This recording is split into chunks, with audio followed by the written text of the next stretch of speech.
علی کو نبی اکرم صلی اللہ علیہ وسلم نے اپنا نائب بنا کر چھوڑا تھا جب غزوہ تبوک میں جا رہے تھے مدینے میں۔ حضرت علی نے کہا بھی کہ مجھے آپ عورتوں کے ساتھ بٹھا کے جا رہے ہیں۔ فرمایا تمہارا مقام میرے ساتھ وہی ہے جو موسیٰ کے ساتھ ہارون کا تھا۔ ہارون کو چھوڑ کر گئے تھے نا یہودیوں کے پاس جب گئے تھے تورات لینے کے لیے، تو تمہارا وہی مقام ہے میرے ساتھ۔ تو یہ حضرت علی ہے رضی اللہ، ان کے بارے میں ان کی کیا عظمت میری نگاہ میں۔ اس ضمن میں اس میں کوئی شک نہیں ہے، حضرت حسین رضی اللہ تعالی عنہ کی جو شہادت ہوئی ہے، ان کے ساتھیوں کی، اعزاء و اقارب کی، تاریخ انسانی میں یہ عزم، ہمت، شجاعت، مثابرت، صبر، استقلال، استقامت، اس کی بہت روشن مثال ہے، بہت روشن مثال ہے، بہت روشن مثال ہے۔ لیکن اس سے تاریخ کی رفتار پر کوئی اثر نہیں پڑا۔ وہ جو ملوکیت آ گئی تھی وہ اور گہری سے گہری ہوتی چلی گئی۔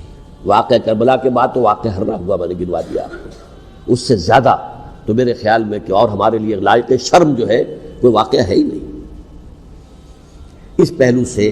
لیکن حضرت حسین کا ایک، اب ان کو یہ کہ میں مطلب یہ کہ اگر میں ان کے ہاتھ پر بیعت کر لیتا ہوں جو کہ اس وقت سامنے موجود تھے کہ یزید کی بیعت تمہارے ہاتھ پر کرتا ہوں، تو گویا کہ اپنے آپ کو سرنڈر کر دیتے، لیکن انہوں نے قتل کیا۔ اصل قاتلان کوفی، وہی سبائی۔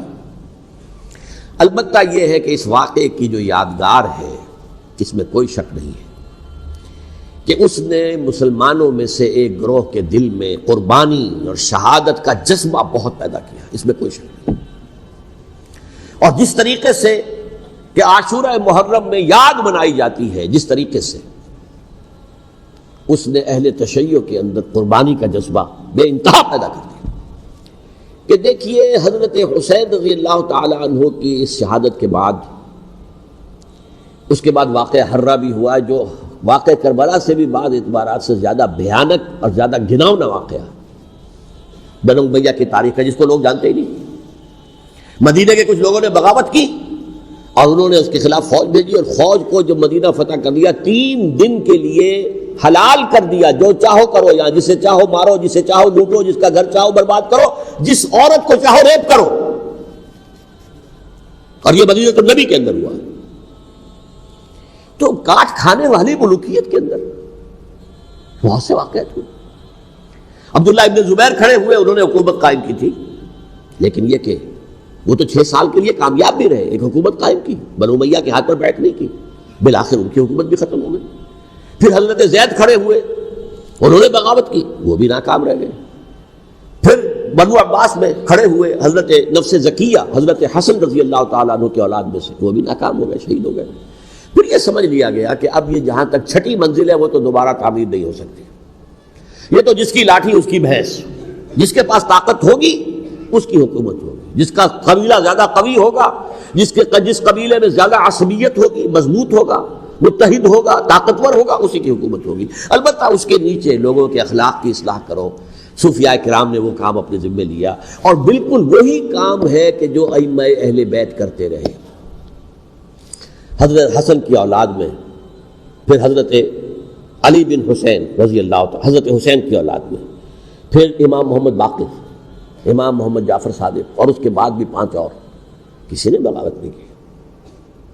جیسے علماء کرام کام کر رہے تھے اور جیسے صوفیاء کرام کام کر رہے تھے، ایسے ہی وہ مسلمانوں کی علمی تربیت، روحانی تربیت و تزکیہ کر رہے تھے، کسی نے حکومت کو چیلنج نہیں کیا۔ نوٹ کر لیجیے اس بات۔ پھر میں نے عرض کیا کہ جہاں تک خلفائے ثلاثہ کی شہادت کا اور شہادت حسین یا سانحہ کربلا رضی اللہ تعالی عنہم اجمعین کا تعلق ہے، اصل میں اس کو نہیں سمجھ سکتے لوگ جب تک کہ ریولیوشن اور کاؤنٹر ریولیوشن کا فلسفہ سمجھ میں نہ آئے۔ جب کسی ملک میں، کسی خطہ ارضی میں کوئی انقلابی تحریک چل رہی ہوتی ہے، ظاہر بات ہے ابتدا میں تو انقلابی لوگ چند ہوتے ہیں، کمزور ہوتے ہیں، ضعیف ہوتے ہیں، ان سے کوئی خطرہ محسوس نہیں ہوتا، لیکن کشاکش کے دوران ایک وقت آ جاتا ہے کہ پھر جو مخالف انقلاب ہیں وہ یہ سمجھ بیٹھتے ہیں، سمجھ جاتے ہیں کہ اب ہماری پیش نہیں جا رہی، اب ہمارا بس نہیں چلے گا، لہذا سر جھکا دو۔ اسے پنجابی محاورے میں کہا جاتا ہے نیوی پاؤ، اس وقت تو وقت کو گزارو۔ اب اس کے بعد پھر کوئی موقع ملا تو دیکھیں گے کہ اس انقلاب کو ہم انڈو کر سکیں، کاؤنٹر ریولیوشنری موومنٹس. یہ اصل میں فلسفہ سمجھ میں نہ آئے اور ریولیوشن کا فلسفہ سمجھ میں نہ آئے تو سیرت النبی سمجھ میں نہیں آ سکتا.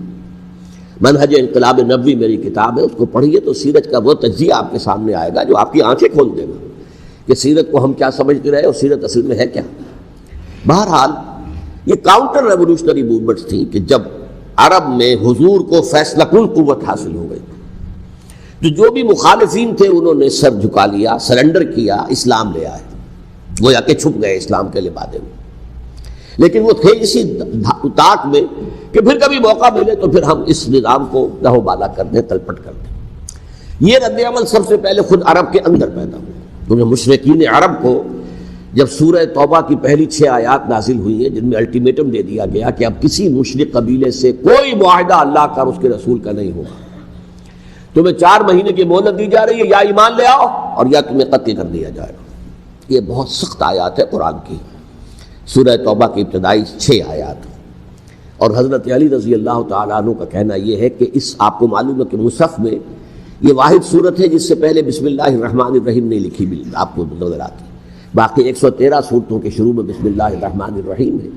تو کیا وجہ ہے یہاں کیوں نہیں ہے؟ حضرت علی کا فرمانا ہے کہ یہ سورت تو تلوار ہاتھ میں لے کر اتری ہے، اور بسم اللہ الرحمن الرحیم میں اللہ تعالیٰ کے 2 اسماء ہیں، الرحمن الرحیم. تو یہ گویا کہ اس سے متضاد صورتحال ہے کہ اب تمہارے لیے آخری موقع ہے، یا ایمان لے آؤ اور یا قتل کر دیے جاؤ. اس میں ایک تیسری گنجائش خود بخود نکلتی تھی، یا یہ ملک چھوڑ کر چلے جاؤ، اور ایسا بہت سے لوگوں نے کیا بھی، لیکن اکثر لوگوں نے گردن چکائی. لیکن رد عمل ظاہر ہوا. ایک تو مرتدین کھڑے ہو گئے جنہوں نے نئی نبوتوں کو مان لیا، ایک مانعین زکوٰۃ کھڑے ہو گئے کہ ہم زکوٰۃ تمہیں نہیں دیں گے. یہ رد عمل تھا مشرک عرب کا، مشرکین عرب کا. اور حضرت ابو بکر رضی اللہ تعالیٰ عنہ کے دفتر فضائل کا یہ بڑا اہم باب ہے.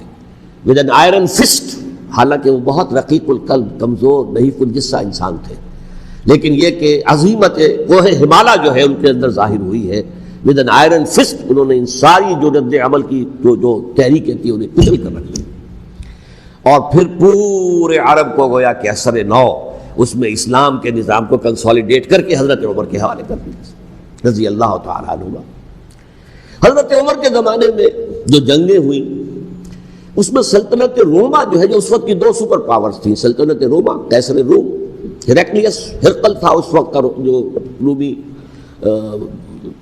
جو قیصر روم تھا، حکمران تھا، شہنشاہ تھا، اور دوسری طرف ایرانی مملکت تھی، خسرو پرویز تھا. لیکن یہ کہ عیسائیت کے ساتھ اسلام کا اس طرح کا تصادم نہیں ہوا تھا حضور کے زمانے میں، بلکہ نجاشی رحمۃ اللہ علیہ نے تو مسلمانوں کو پناہ دی تھی. ماقوقس پیٹریارک جو تھے اس کے الیگزینڈریا کے، انہوں نے حضور کے جو نامہ مبارک گیا تھا اس کا بہت اکرام کیا، تکریم کی، تحفے بھیجے حضور کی خدمت میں. ہرقل نے بھی کوشش کی تھی کسی طریقے سے، جیسے کوئی 250 برس پہلے یا 300 برس پہلے، 300 برس پہلے جیسے کانسٹنٹائن جو ایمپرر تھا روم کا، اس نے عیسائیت قبول کی تھی اور ساری سلطنت عیسائی ہو گئی تھی، لہذا اس کی سلطنت باقی رہی، اس کی حکومت باقی رہی. اسی طرح ہم سب مسلمان ہو جائیں، لیکن اس میں وہ ناکام ہو گیا. لیکن یہ کہ کوئی اس نے کنفرنٹیشن نہیں کی حضور سے. البتہ ایران کا معاملہ یہ تھا کہ اس کے پرخچے اڑ گئے. اس نے حضور کے نامہ مبارک کو چاک کیا تھا، حضور نے فرمایا جب اطلاع ملی کہ اس نے اپنی سلطنت کو چاک کر دیا ہے، اس کے ٹکڑے کر دیے. بہرحال وہاں رد عمل شدید تھا، اور ایرانی جان لیجئے کہ ان کے اندر بہت اسٹرانگ نیشنلزم ہے، آج بھی ہے اسٹرانگ نیشنلزم. لہذا ان کے ہاں رد عمل شدید تھا. ان کی تو سلطنت ختم ہو گئی، نسیہ منسیہ ہو گئی، وجود ہی نہیں رہا. لہذا وہاں سے جو کاؤنٹر ریولوشن شروع ہوا ہے وہ پھر ہرمزان جو ایک بہت بڑا جرنیل تھا، اس نے بڑی عیاری کے ساتھ اپنی جان بچائی تھی. یہ بڑا دلچسپ واقعہ ہے کہ وہ یعنی کنڈمڈ تھا اسلامی حکومت کی طرف سے، خلافت کی طرف سے، کہ وہ جہاں بھی پایا جائے اس کو قتل کرنا ہے. حضرت عمر کی عدالت میں لا کے پیش کیا گیا. حضرت عمر نے کہا یہ واجب القتل ہے، قتل کر دو اس کو. اس نے کہا اچھا مجھے ذرا پانی پلا دیجیے. حضرت عمر نے فرمایا ٹھیک ہے بھائی پانی لاؤ، پانی دے دو. پانی کا کٹورا کہ مجھے پہلے ضمانت دیجیے کہ جب تک میں یہ پانی نہ پی لوں مجھے قتل نہیں کیا جائے گا. ہاں ہمارا وعدہ ہے. اس نے وہ کٹورا پھینک دیا پانی کا، کرو مجھے قتل کیسے کرو گے، میں نے وہ پانی تو نہیں پیا۔ اس سے اپنے آپ کو بچایا اس نے۔ بہرحال آپ اختلاف کر سکتے ہیں کہ حضرت عمر کو اس عذر کو قبول نہیں کرنا چاہیے تھا، لیکن بہرحال ان کی اپنی مروت اور شرافت تھی کہ اپنے وعدے کا پاس کیا۔ اس کی سازش سے ابو لولو فیروز اس نے حضرت عمر کو شہید کیا۔ یہ گویا کہ دوسری کاؤنٹر ریولوشنری موومنٹ تھی۔ انہوں نے یہ سمجھا تھا کہ یہ ساری چکی جو چل رہی ہے، جیسے چکی کی ایک کلی ہوتی ہے، وہ کلی جگہ سے ہٹ جائے تو چکی کیسے چلے گی؟ یہی بات حضرت علی نے فرمائی تھی حضرت عمر سے رضی اللہ تعالی عنہما۔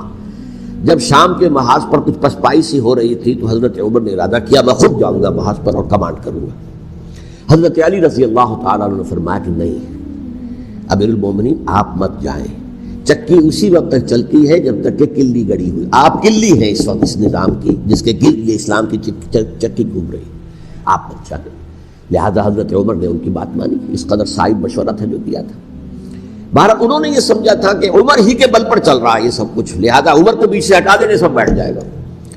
لیکن ظاہر بات ہے کہ محمد رسول اللہ کی بنائی ہوئی عمارت صلی اللہ علیہ وسلم اتنی کمزور نہیں تھی۔ اس کے بعد حضرت عمر کے انتقال کے بعد حضرت عثمان کا انتخاب ہوا، اور حضرت عثمان کے بھی 10 سال پہلے جو ہے وہ بالکل حضرت عمر کی جو دور خلافت ہے اس کے بالکل مشابہ ہے، مماثلی۔ ہمارے ذہنوں میں یہ تصور بٹھا دیا گیا کہ سارے 12 سال شاید فتنہ ہی فتنہ رہا، فساد ہی فساد رہا، دنگا رہا، لڑائی رہی۔ نہیں، 10 سال پورا امن، اور جس طریقے سے فتوحات کا سیلاب حضرت عمر کے زمانے میں جا رہا تھا اسی طریقے سے حضرت عثمان کے 10 سالوں کے دوران گیا۔ آخری 2 سالوں میں ایک فتنہ اٹھا ہے، یہ فتنہ کیا ہے اس کو سمجھ لیجیے۔ مذاہب کی جو 3 سے کنفرنٹیشن ہوئی تھی، ایک تو یہ کہ مملکتوں میں سے مملکت ہرقل، مملکت روم، مملکت ایران، رومی سلطنت کی 2 ٹانگیں مسلمانوں نے توڑ دی، شمالی افریقہ سے نکال دیا، مغربی ایشیا سے نکال دیا، لیکن یورپ میں وہ قائم تھا، اس کی سلطنت تھی، لیکن ایرانی سلطنت کا بالکل تیا پاچا ہو گیا، ختم ہو گیا۔ اسی طریقے سے 3 مذاہب سے کنفرنٹیشن ہوئی، مشرکین عرب سے، اس کا میں بیان کر چکا ہوں، ان کا پہلا وار حضرت ابوبکر کے عہد خلافت میں ہو گیا۔ دوسرے جو عیسائیوں کا معاملہ تھا ان سے بھی کوئی تصادم نہیں ہوا حضور کے حیات طیبہ کے دوران، لیکن جو یہودیت بطور مذہب، اس کو ظاہر بات ہے کہ اسلام نے اس کو ختم کیا تھا کم سے کم جزیرہ نما عرب سے۔ مدینے میں 3 قبیلے تھے جو اپنی غداری کی وجہ سے اور اپنی صلح کو توڑنے کے جرم کی پاداش میں 2 نکالے گئے، اور تیسرا جو ہے اس کے تمام جو بھی جوان افراد تھے انہیں قتل کیا گیا۔ پھر خیبر پر حملہ کیا گیا اور خیبر کو جو ہے فتح کیا گیا، وہ یہودیوں کا بہت بڑا گڑھ تھا، اور جو مدینے سے نکالے گئے تھے وہ بھی وہیں جا کر مقیم ہو گئے تھے۔ تو اس اعتبار سے، اور پھر یہودی اپنے آپ کو سمجھتے تھے اللہ کی طرف سے دنیا میں جو نمائندہ جو ہے امت وہ ہم ہیں، اب انہیں معزول کر کے امت محمد کو وہاں پر کھڑا کر دیا گیا صلی اللہ علیہ وسلم۔ لہذا وہ بہت زیادہ جو سمجھیے ایگریوڈ، سب سے زیادہ جن کو غضب پہنچا ہے حضور کے دست مبارک سے، وہ یہودی تھے۔ لہذا ان کا جو رد عمل آیا ہے وہ ہے جس کے نتیجے میں حضرت عثمان شہید ہوئے، حضرت علی شہید ہوئے، حضرت حسین شہید۔ اب اس چیز کو اچھی طرح سمجھیے، یہ جو رد عمل ہے یہ ایک شخص کے ذریعے سے آیا، اور اسی لیے بعض لوگ یہ سمجھتے ہیں کہ یہ خامخواہ کی کہانی ہے، کیا ایک آدمی اتنا بڑا کام کر سکتا ہے؟ عبداللہ ابن سبا ایک یہودی جو اسلام کا لبادہ اوڑھ کر حضرت عثمان کے عہد خلافت میں مدینے میں آ گیا، ٹھیک، اس کے بارے میں تو میں بعد میں عرض کروں گا، لیکن ایک شخص کیا کچھ کر سکتا ہے اس کی مثال میں صاحب دے دوں آپ کو۔ پہلے حضرت مسیح علیہ السلام کے پورے دین کو ایک شخص نے ختم کر دیا، سینٹ پال جسے دنیا جانتی ہے جس کے نام سے، توحید کو تثلیث میں بدل دیا۔ حضرت عیسیٰ علیہ السلام تو توحید کی تلقین کر کے گئے تھے، توحید ختم، تثلیث آ گئی، جس میں پہلے باپ ماں اور بیٹا تھے، اس کے بعد باپ بیٹا اور روح القدس ہو گئے، تثلیث۔ نمبر 2، شریعت موسوی کو ساقط کر دیا، لہذا اب پالزم جو ہے کرسچینٹی نہیں رہی، وہ حضرت عیسیٰ کو کہہ کر گئے تھے کہ شریعت موسوی تم پر لاگو رہے گی، نافذ رہے گی، ساقط کر دیا۔ نمبر 3، اس نے عیسائیت کے دائرہ تبلیغ کو وسیع کر دیا، جنٹائلز یا گوئمز کے اندر بھی، غیر یہودیوں میں، حالانکہ حضرت مسیح کہہ کر گئے تھے کہ تمہیں صرف یہودیوں سے خطاب کرنا ہے، اور میں صرف اسرائیل کے گھرانے کی کھوئی ہوئی بھیڑوں کی تلاش میں آیا۔ اب آپ دیکھیے حضرت مسیح کے فوراً بعد اور حضرت مسیح کی زندگی کے دوران جب تک کہ وہ موجود تھے وہ بدترین دشمن تھا حضرت مسیح علیہ السلام کا. بعد میں لبادہ اڑا اور یہ کہ مجھے مکاشفہ ہوا ہے، مکاشفے میں مسیح سے میری ملاقات ہوئی ہے، میں ان پر ایمان لے آیا ہوں، اور پھر اس نے اپنے زہد اور دینداری کا جو بھی فراڈ تھا اس کے نتیجے میں اپنی حیثیت بنا لی، دین مسیحی کو بالکل ختم کر دیا. آج کہاں ہے وہ دین مسیحی؟ دی 100 کے مصنف نے بھی صاف لکھا ہے کہ جب تک حضرت مسیح دنیا کے اندر موجود تھے عیسائیت کی حیثیت یہودیت نے ایک فرقے سے زیادہ نہیں تھی. یہودیوں کا ایک فرقہ، ایک جماعت بس. یہ سینٹ پال ہے جس نے اسے ایک مستقل مذہب کی حیثیت اختیار کی ہے. تو اٹ شوڈ بی کالڈ پالزم، اور یہ ایک آدمی کا کارنامہ. اسی طریقے سے یہ تو ہو گیا حضرت مسیح کے فوراً بعد، رفع سماوی کے فوراً بعد. 1500 برس کے بعد ایک تحریک چلی ہے یورپ کے اندر، اصلاح مذہب، اور اس کی پشت پر بھی یہودی ذہن تھا. یہودی ذہن نے عیسائیت کو 2 حصوں میں تقسیم کر دیا، کیتھولک اینڈ پروٹیسٹنٹس، اور پروٹیسٹنٹس کو اپنا اعلی کار بنایا. یہ ایک علیحدہ مضمون ہے جس پر میں تفصیل میں نہیں جانا چاہتا. میری کتاب بھی موجود ہے اس موضوع پر، سابقہ اور موجودہ مسلمان امتوں کا ماضی، حال و مستقبل، اس میں میں نے تفصیل بیان کی. یہ جو تقسیم ہوا ہے تو وہ پہلی بات ایک یہودی، جیسے کہ علامہ اقبال نے، مارکس بھی تو ایک یہودی تھا نا. تو ابلیس کی مجلس شورا میں بڑا پیارا شعر ہے، وہ یہودی فتنہ گر، وہ روح مصدق کا بروز، ہر قبا ہونے کو ہے اس کے جنوں سے چاک چاک. یہ ایک یہودی فتنہ گر مارکس نے وہ تصور دنیا کو دیا جس نے عظیم انقلاب برپا کیا روس کے اندر، بولشوک ریولوشن، اور جو پھر آدھی دنیا میں پھیل گیا. آج سے 50 سال پہلے امریکہ کانپتا تھا، روس کے سامنے کھڑا ہوا کانپ رہا تھا، اس لیے کہ روس سائنٹیفک ترقی میں امریکہ سے بہت آگے تھا. اس کے ایسٹروناٹ پہلے گئے ہیں خلا کے اندر، امریکہ تو بہت پیچھے تھا. بہرحال اس نے جس طریقے سے USSR کا خاتمہ کرایا ہے وہ ایک علیحدہ بات ہے، میں اس وقت اس طرف نہیں جانا چاہتا. لیکن جان لیجئے کہ وہ ایک شخص کا کارنامہ، وہ یہودی فتنہ گر، وہ روح مصدق کا بروز، ہر قبا ہونے کو ہے اس کے جنوں سے تار تار. اسی طرح وہ عبداللہ ابن سبا یہودی فتنہ گر. آج اہل تشیع میں سے بعض حضرات کہتے ہیں کہ یہ عبداللہ ابن سبا یہ تو افسانوی شخصیت ہے، اس کی حقیقت کوئی تھی ہی نہیں. حالانکہ ان کی اپنی کتاب میں رجال کشی کے اندر اس کا ذکر موجود ہے، اور یہ بھی موجود ہے کہ حضرت علی رضی اللہ تعالیٰ عنہ نے اپنے عہد خلافت میں اسے زندہ جلوایا ہے. اس کی وجہ کیا تھی؟ یہ آیا مدینے کے اندر اسلام کا لبادہ اوڑھ کر، اس نے چند عقیدوں کی اشاعت شروع کی. سب سے پہلے حضرت علی تو خدا ہیں، گاڈ انکارنیٹ، اوتار کا تصور، جیسے ہندوؤں میں ہے رام چندر جی خدا کا اوتار، اور عیسائیت میں بھی پہلے گاڈ انکارنیٹ کا تصور تھا کہ حضرت مسیح خدا کا اوتار ہے، انکارنیشن آف گاڈ. تو اس نے کہا کہ حضرت علی تو خدا کا اوتار ہے، خدا ہے. نمبر 2، اس نے کہا کہ ہر نبی کا ایک وصی ہوتا ہے جس کے حق میں وہ وصیت کرتا ہے. تو حضور صلی اللہ علیہ وسلم کے وصی حضرت علی ہے، لہذا خلیفہ تو اول روز سے حضرت علی ہے. حضرت ابو بکر، حضرت عمر، حضرت عثمان، یہ تو غاصب ہے. اور حضرت عثمان کی خلافت تھی اس وقت خاص طور پر. پھر اس نے جو قبائلی عصبیت تھی اسے بھڑکایا. پرانی جو عصبیت چل رہی تھی قریش کے اندر، وہ 2 گھرانے ایک دوسرے کے مد مقابل تھے. دیکھیے، ایک ہوتا ہے قبیلہ، ایک ہوتا ہے گھرانہ.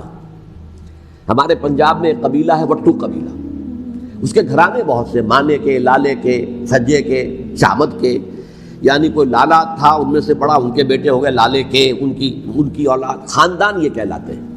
قبیلہ ایک، یہ وٹو قبیلہ. تو قبیلہ تھا قریش، اس میں گھرانے بہت تھے، بنو ہاشم، بنو امیہ، بنو تیم، بنو عدی، یہ بہت سے گھرانے تھے. تو چوٹی کے 2 گھرانے جو تھے وہ بنو ہاشم اور بنو امیہ، ان کے درمیان چپقلش تھی، مقابلہ، مسابقت. اور یہ مسابقت فی الخیر بھی ہوتی تھی.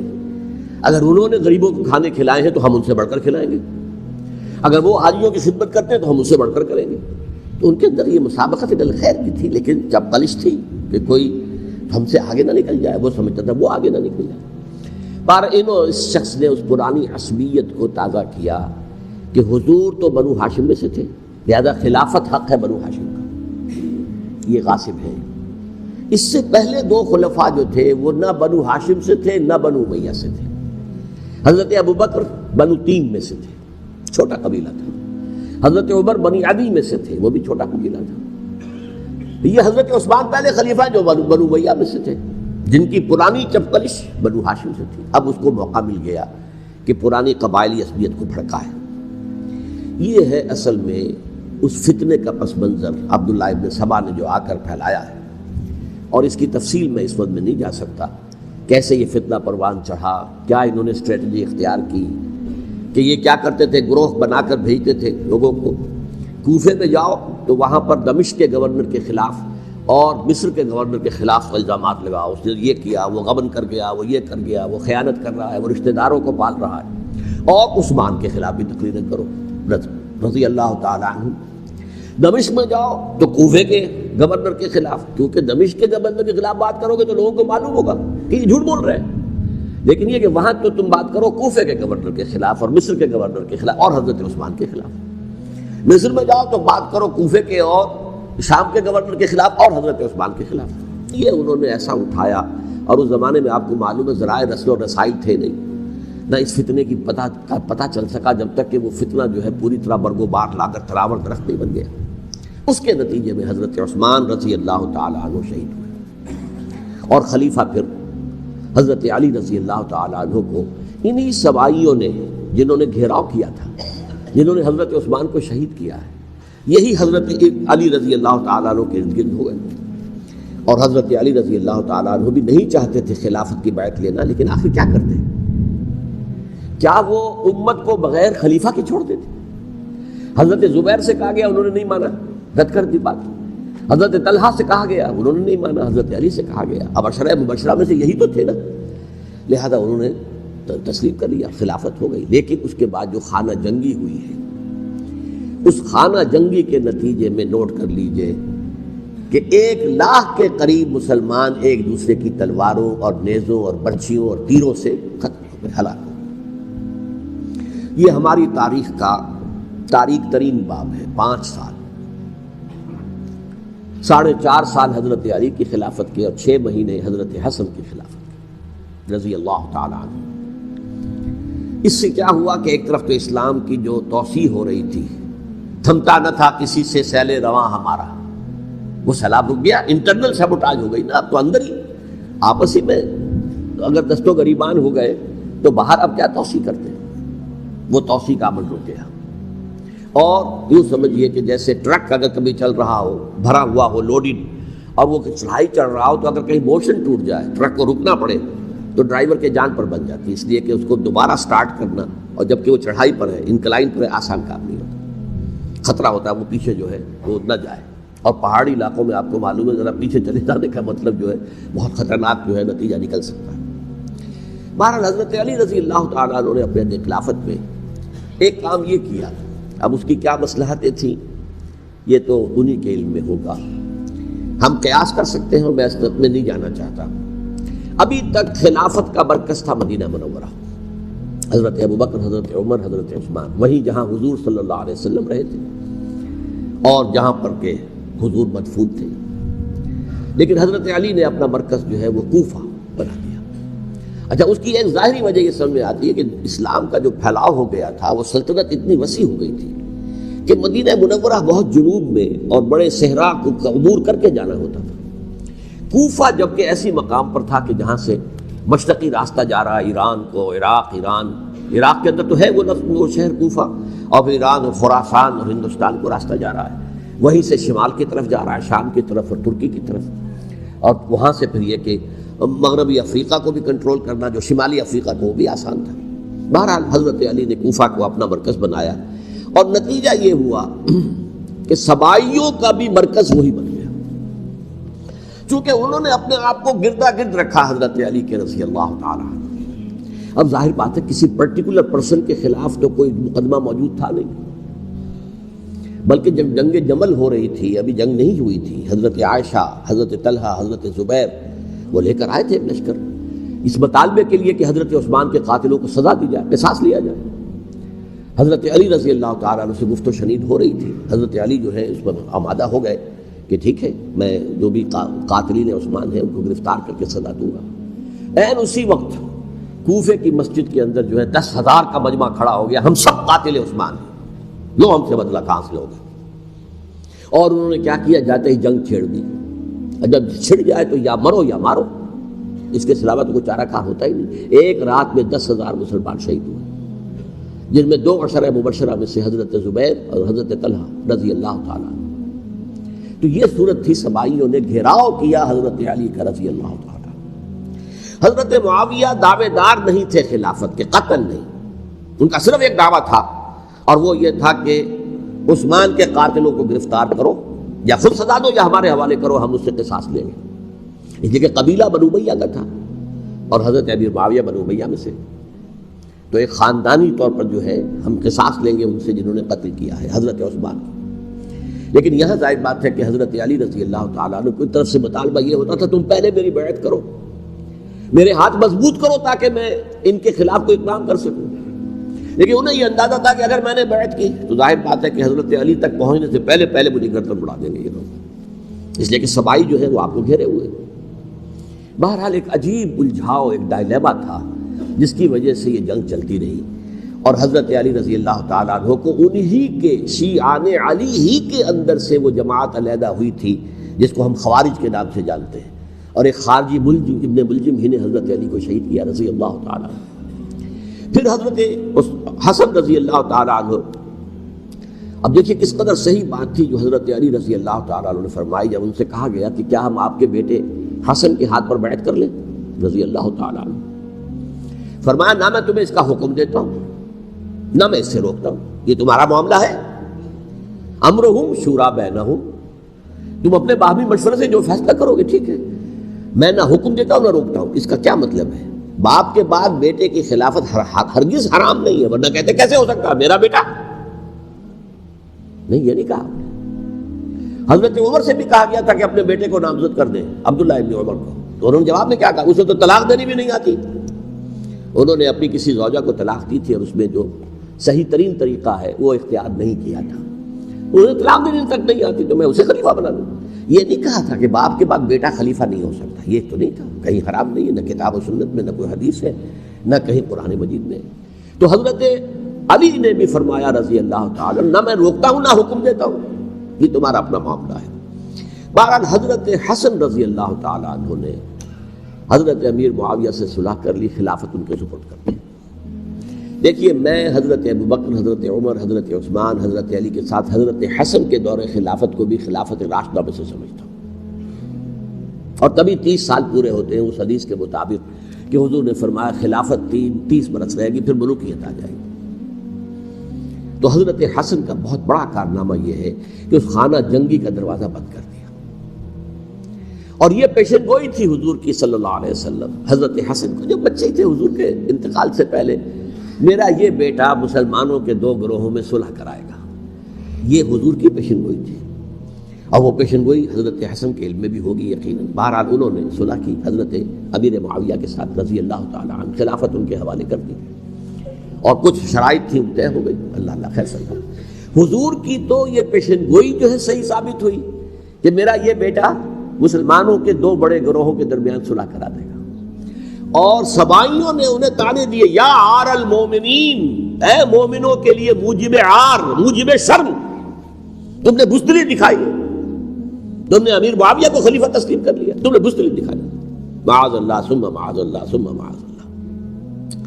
اب میں کچھ باتیں حضرت امیر معاویہ کے بارے میں کہنا چاہتا ہوں، اس لیے کہ وہاں اس میں میں نے حضرت معاویہ کے بارے میں یہ تو بہت شدت کے ساتھ کہا تھا، اور میں اب بھی اس پر قائم ہوں اور پوری طریقے سے قائم ہوں. میرا مستقل موقف یہی ہے کہ حضرت معاویہ رضی اللہ تعالیٰ عنہ کے دور خلافت کو ہم خلافت راشدہ میں شامل نہیں سمجھتے، اہل سنت میں سے کوئی بھی نہیں سمجھتا.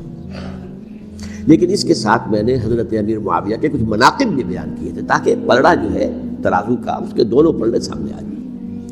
لیکن یہ کہ وہ حصہ میرے اس بیان کا نکال دیا گیا، ختم کر دیا گیا. یہ میں نہیں جانتا کہ اس میں کیا مصلحت دیکھی گئی ہے. اس میں تو کسی کے لیے کوئی معاملہ ایسا نہیں تھا کسی کے جذبات کو جو ہے وہ ٹھیس پہنچانے والا. کیونکہ میں نے کہا وہ خلیفہ راشد نہیں تھے، صاف میں نے کہا، بلکہ وہ دور ملوکیت کا آغاز ان سے ہو گیا ہے. بلکہ جب ایک صاحب نے یہ کہا کہ کربلا کے بعد سے دور ملوکیت آ رہی تھی، تو میں نے کہا نہیں جناب، دور ملوکیت تو 20 سال پہلے پوری ہو چکی تھی، شروع ہو چکی تھی۔ حضرت امیر معاویہ کے بھی 20 سال جو ہے وہ دور ملوکیت میں شمار ہے۔ انہیں کسری العرب بھی کہا گیا، عرب کے کسریٰ، جو شہنشاہ ایران کا خطاب تھا، حضرت معاویہ رضی اللہ تعالیٰ عنہ کو کسری العرب کہا گیا، عرب کا کسریٰ یہ۔ لیکن دوسری طرف یہ ہے کہ وہ صحابی رسول ہیں رضی اللہ تعالیٰ، حضور کے برادر نسبتی بھی ہیں، حضور کے سالے ہیں، ان کی ہمشیرہ ام حبیبہ حضور کی زوجہ محترمہ ہے، ام المومنین ام حبیبہ رضی اللہ تعالیٰ عنہ۔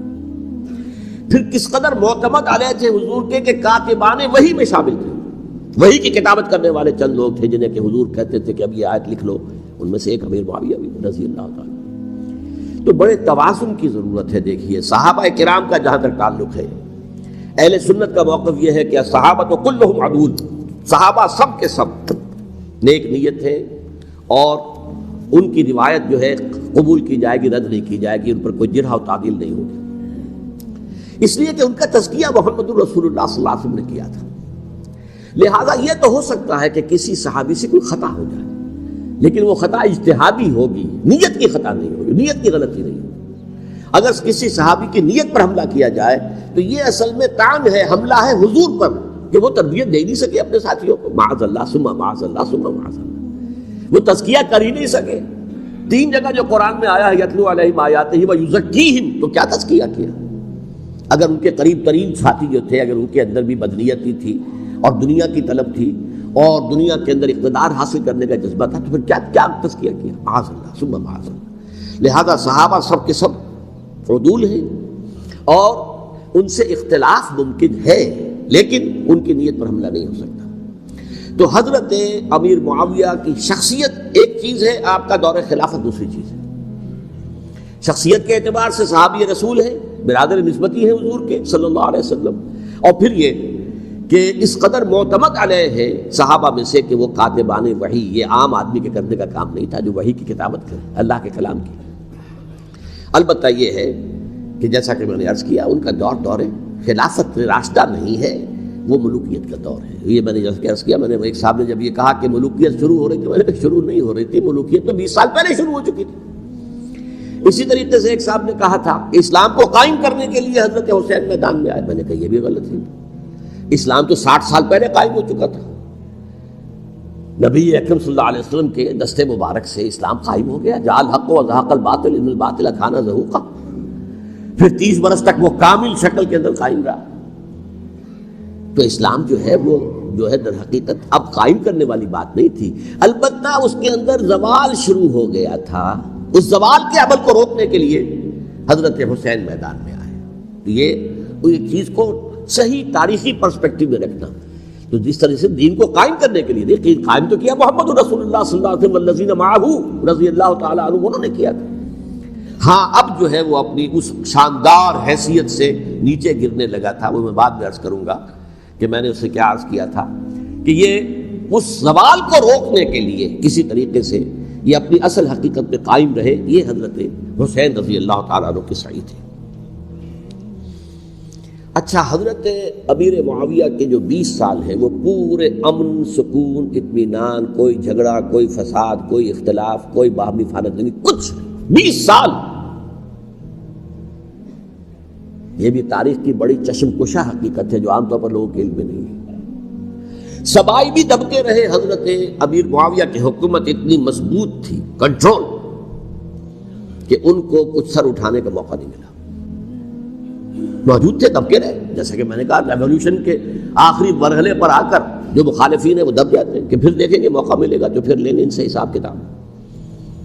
20 سال رہے ہیں پورے امن کے، 10 سال کے بعد یعنی درمیان میں ہے حضرت امیر معاویہ کا عہد خلافت۔ ایک صحابی جو کہ بزرگ صحابہ میں سے ہیں، مغیرہ ابن شعبہ رضی اللہ تعالی عنہ، وہ آتے ہیں اور وہ کہتے ہیں کہ دیکھیے امیر المومنین، کتنی بڑی خانہ جنگی رہی تھی مسلمانوں کی آپس میں، اور اب بھی اگر آپ کسی کو نامزد کیے بغیر چھوڑ گئے امت کو تو پھر خانہ جنگی ہو جائے۔ 1 لاکھ اس وقت جو ہے وہ ہلاک ہوئے تھے، نہ معلوم اب کتنے ہلاک۔ لہٰذا آپ اپنی زندگی ہی میں نامزد کر دیجئے کسی کو خلیفہ، ولی عہد بنا دیجئے۔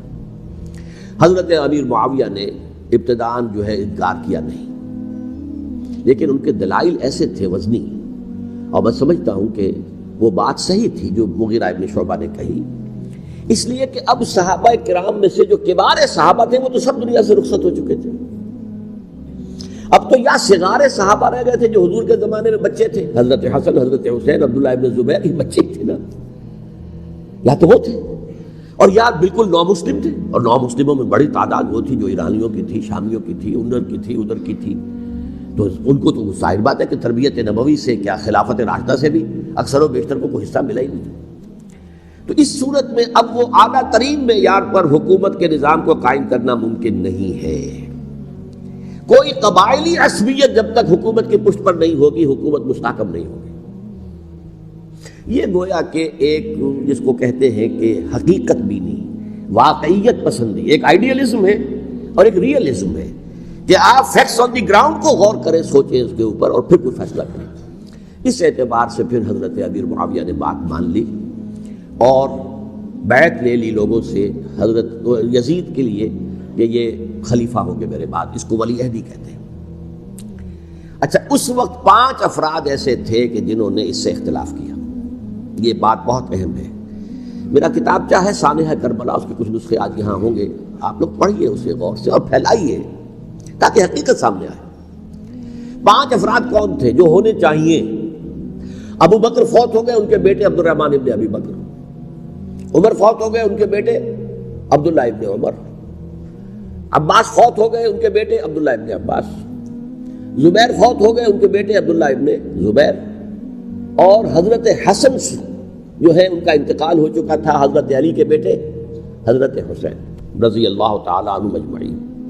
حضرت حسن کے بارے میں ایک فریق کا کہنا یہ ہے کہ انہیں زہر دے کر ہلاک کیا گیا، اہل تشیع کا قول یہ ہے، جبکہ اہل سنت کہتے ہیں کہ نہیں، وہ اپنی جو بھی طبی وہ موت تھی اس سے ان کی وفات، لیکن میں اس میں نہیں جانا چاہتا، اس لیے کہ یہ مائکرو ہسٹری جو ہے نا، وہ تو ایک ایک واقعے کے لیے ادھر کی روایات کیا ہیں، ادھر کی کیا ہیں، ان کے پاس کیا دلائل، یہ تو کسی ریسرچ اسکالر کا موضوع ہے، میرا موضوع نہیں ہے۔ لیکن بہرحال یہ 5 حضرات تھے جنہوں نے ولی عہدی کی بیعت نہیں کی، لیکن حضرت معاویہ اتنے حلیم الطبع انسان تھے، انہوں نے جبر نہیں کیا، کوئی تشدد نہیں کیا۔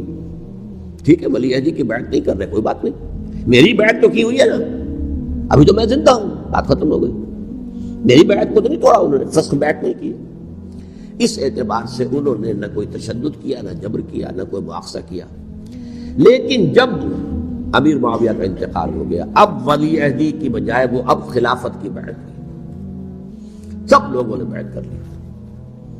ان 5 میں سے ایک فوت ہو چکے تھے، حضرت عبد الرحمن ابن ابی بکر فوت ہو چکے رضی اللہ تعالی، 4 تھے، ان 4 میں ایک اختلاف ہوا۔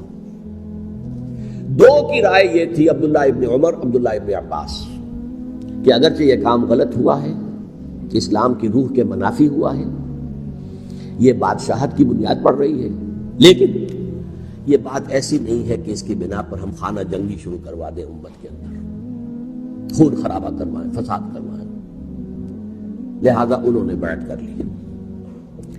اب کوئی اگر یہ کہے معاذ اللہ کہ وہ بک گئے تھے یزید کے ہاتھوں، معاذ اللہ ثم معاذ اللہ، وہی بات آپ اختلاف کر سکتے ہیں کہ انہیں نہیں کرنی چاہیے تھی، یہ کوئی رائے رکھے، مجھے اختلاف نہیں، لیکن ان کی نیت پر حملہ کریں گے تو حملہ محمد رسول اللہ پر ہوگا صلی اللہ علیہ وسلم۔ عبداللہ ابن عمر کون ہے؟ کتنی حدیثیں ان سے جو ہے وہ منقول ہیں۔ عبداللہ ابن عباس کون ہے؟ جنہیں حضور نے جو ہے جن کے لیے دعا کی تھی، اے اللہ فقہہ فی الدین وعلمہ التاویل، اے اللہ اس نوجوان کو دین کا فہم عطا کر اور قرآن کی تعویل اور تفسیر کا علم عطا کر، حبر الامہ کہلاتے ہیں۔ وہ کہیں پیسوں اور ٹکوں کے عوض بک جانے والے نہیں تھے، انہوں نے امت کی مصلحت دیکھی، نیت جو ہے اس پر حملہ نہ کیجیے، البتہ اختلاف کا حق آپ کو حاصل ہے۔ 2 حضرات جو ہے ڈٹے رہے کہ نہیں، ہمیں کم وقت میں ریزسٹ کرنا ہے۔ عبداللہ ابن زبیر عمر کے اعتبار سے وہ بڑے ہیں، مسلمانوں میں سب سے پہلے ولادت مدینے میں جا کر جو ہوئی ہے وہ عبداللہ ابن زبیر کی ہوئی ہے۔ ہجرت کر کے جب مہاجرین وہاں پہنچے، کچھ عرصے تک کسی کے ہاں کوئی اولاد نہیں ہوئی، تو لوگوں نے تانے دینے شروع کر دیے کہ معلوم ہوتا ہے کہ یہاں آ کر یہ مکے کے رہنے والے جو ہیں کمزور ہو گئے ہیں، ان کی ہاں اولاد ہی نہیں ہو رہی۔ پھر عبداللہ ابن زبیر کی ولادت ہوئی ہے، یہ حضرت ابو بکر کے نواسے ہیں، حضور کی زوجہ محترمہ حضرت عائشہ کی بہن حضرت دیکھیے ابھی نام نکل گیا ہے جی، حضرت اسماء رضی اللہ تعالی عنہما، یہ ان کے ساتھ جاتے ہیں، حضرت زبیر کے بیٹے. ان کا فیصلہ ہوا کہ ہمیں رجسٹ کرنا ہے کم وٹ میں، ایٹ اینی کاسٹ. حضرت حسین ابن علی رضی اللہ تعالی عنہما کا بھی فیصلہ ہوا کہ ہمیں رجسٹ کرنا ہے کم وٹ میں. البتہ ان میں بھی ایک اختلاف ہو گیا، یعنی یہ دو تو جڑے رہے، ان دو میں اختلاف ہو گیا. عبداللہ ابن زبیر کا کہنا یہ تھا کہ ہمیں حجاز میں رہنا چاہیے، یہ سرزمین ہے جس میں نبوت کی برکات سب سے زیادہ ہیں، یہاں ہم مضبوط قلعے کے اندر ہیں، ہمیں یہاں سے جو ہے رجسٹ کرنا چاہیے اور ختم کرنا چاہیے اس نظام کے اندر جو خرابی آ گئی ہے اس کو. حضرت حسین رضی اللہ تعالیٰ عنہ کے پاس خطوط کا تانتا بنا ہوا تھا، کوفے سے لوگ خط لکھ رہے تھے، آئیے آئیے آئیے، ہم آپ کے ہاتھ پر بیعت کریں گے، ہم آپ کے ہاتھ پر بیعت کریں گے، ہم آپ کے ہاتھ پر بیعت کریں گے. یہی وہ کوفہ جو حضرت علی کا دارالخلافہ رہا تھا اور جو پھر سبائیت کا گڑھ بن گیا تھا. چنانچہ حضرت حسین نے حضرت مسلم بن عقیل کو بھیجا وہاں پر کہ میرے نمائندے کی حیثیت سے جا کر وہاں پر بیعت لو. 10-12 ہزار افراد نے بیعت کر لی. لیکن اس کے بعد یزید کی طرف سے گورنر بنا کے بھیجا گیا ابن زیاد کو. ابن زیاد نے آ کر جو تشدد کیا اور سختی کی تو سب کے سب بیعت توڑ کر اور سب منحرف ہو گئے. مخلصین تو وہ تھے نہیں. الکوفی لایوفی، کوفی جو ہے وہ تو کوئی وعدہ وفا کرنے والا ہوتا ہی نہیں، بیعت توڑ دی. فمن نقص فانما ينقص على نفسه، بیعت کے بعد بیعت توڑ دینا بہت بڑا گناہ ہے، توڑ دی. ادھر اطلاع مل گئی حضرت حسین کو، چل چکے تھے وہ، راستے میں تھے کہ وہاں تو مسلم بن عقیل شہید ہو گئے اور سب لوگوں نے بیعت توڑ دی. اب واپس جانا چاہتے تھے لیکن مسلم بن عقیل کے بیٹے جو ہے اڑ گئے. یہ عرب کی اپنی ایک جو ہے پرانی ان کی حمیت اور ان کا قبائلی نظام کہ اب ہم اپنے والد کے خون کا قصاص لیے بغیر نہیں جائیں گے. حضرت حسین رضی اللہ تعالیٰ عنہ کی مروت اور شرافت، یہ میرا ساتھ دینے کے لیے آئے تھے، اب میں ان کا ساتھ نہ دوں تو یہ تو شرافت و مروت کے خلاف ہے. کہا اچھا چلو چلتے. وہاں جا کر بھی عین اپنے میدان کے اندر بھی حضرت حسین رضی اللہ تعالیٰ عنہ نے 3 چیزیں پیش کی ان کوفیوں کے لشکر کے خلاف. سب سے بڑا لشکر کے اندر سب سے بڑے تو کوفی تھے جنہوں نے بیعتیں کی ہوئی تھی حضرت حسین کے ساتھ. دیکھو مجھے جانے دو واپس حجاز کی طرف، یا مجھے سرحدوں پر بھیج دو تاکہ میں کافروں کے ساتھ جنگ کرتے ہوئے اپنی جان دے دوں، یا مجھے یزید کے پاس جانے دو، میں اپنا معاملہ اس سے طے کر لوں. لیکن کوفیوں کو یہ گوارا نہیں تھا. اگر یہ یزید کے پاس پہنچ گئے تو ہمارا کچا چٹھا بیان کر دیں گے کہ مجھے تو ان لوگوں نے برگلا کر بلایا تھا. اس لیے کہ دیکھیے حضرت امیر معاویہ کے 20 سالوں کے دوران میں بتا چکا ہوں ان کی حکومت اتنی مستحکم تھی کہ اس کے خلاف کوئی فتنہ اٹھانا ممکن نہیں تھا. اب چونکہ چینج اوور ہوا تھا، اور چینج اوور میں آپ کو معلوم ہوتا ہے کہ ایک جس کو کہتے ہیں every thing is in the melting پاٹ، ابھی تو یہ درمیان کے اندر معاملہ ہے، تو انہیں موقع ملا، سر اٹھایا حضرت حسین رضی اللہ تعالیٰ عنہ کو. جو خطوط لکھے جس کے کہ تھیلے کے تھیلے اور بوریوں کی بوریاں بھری ہوئی حضرت حسین کے ساتھ تھی، وہ کہا کہ آئیے ہم آپ سے بیعت کریں. انہوں نے نہیں مانا. اور اصل میں حضرت حسین کے قاتل وہ کوفی ہیں، وہ بزدل، وہ منافق جنہوں نے بیعت کر کے بیعت توڑی. اور اب وہ آ گئے کہ اگر یہ حسین رضی اللہ تعالیٰ عنہ بچ کر کہیں یزید کے پاس پہنچ گئے تو پھر ہمارا کچا چٹھا جو ہے وہ سامنے آ جائے گا اور ہماری پھر شامت آ جائے گی. لہذا انہوں نے قتل کیا حضرت حسین کو رضی اللہ تعالیٰ. ایک بات جو علامہ ڈاکٹر قلب صادق نے فرمائی، اور مجھے میرے علم میں یہ بات پہلے نہیں تھی، وہ یہ کہ حضرت حسین کے قتل کا فتویٰ ایک بہت بڑے مفتی نے دیا تھا. یہ بات بھی ذرا سمجھ لیجیے. حضرت حسین رضی اللہ تعالیٰ عنہ کے قتل کا فتویٰ ایک بہت بڑے مفتی نے دیا تھا. کیوں دیا تھا؟ اس لیے کہ حضور کی احادیث موجود ہیں کہ جب ایک شخص کی ایک خلیفہ کی بیعت ہو جائے تو دوسرا اگر کھڑا ہو تو اسے قتل کر دو. کھلی حدیث. اسی لیے ایک بہت بڑے مفسر بھی ہیں، فقیہ بھی ہیں، قاضی ابن العربی رحمۃ اللہ علیہ. ایک ابن عربی ہیں الف لام کے بغیر، ابن عربی، وہ بہت بڑے صوفی ہیں، فلسفی ہیں، اندلس کے ہیں. یہ قاضی ابن العربی ہیں جنہوں نے قرآن کی ایک تفسیر لکھی ہے اس اعتبار سے کہ صرف ان آیات کی تفسیر جن سے کہ فقہی احکام جو ہے ان کا استنباط ہوتا ہے. یہ دو تفسیریں اس طور سے لکھی گئی ہیں قرآن مجید کی. احکام القرآن ان کا نام ہے دونوں کا، جن میں سے ایک جو ہے قاضی ابن العربی کی ہے. ان کا ایک جملہ نقل ہوتا ہے، قتل الحسین بسیف جدہ، حسین قتل ہو گئے اپنے ہی نانا کی تلوار سے. وہ تلوار کیا تھی؟ جب کسی کی بیعت ہو چکی ہو پھر کوئی کھڑا ہو مدعی خلافت قتل کر.